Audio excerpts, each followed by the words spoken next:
லைட்டா குடிச்சிட்டு பாப்பாவை கொஞ்சம்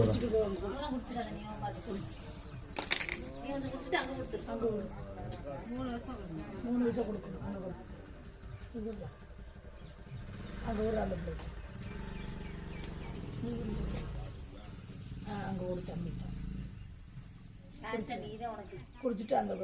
அப்படியே குடிச்சிட்டு குடிச்சிடு குடி காலை குடி என்ன சாமி சீனிதான் கிடக்குது இல்ல இருந்தா குடி குடி எப்படி நீ ஒரு கடி அடிச்சுட்டா பாப்பாட்ட போற ஒரே கல்ல முடிச்சிட்டா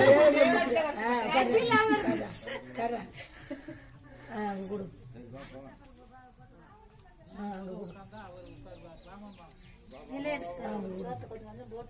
அங்க கூட குடும்பக்காய் திங்க அங்க கூட இன்னொரு காடி இன்னும் 2 விஷயம் அங்க கூட மூக்காயிட்ட கூட எடுத்துட்டு வாங்க அவ்வளவுதான்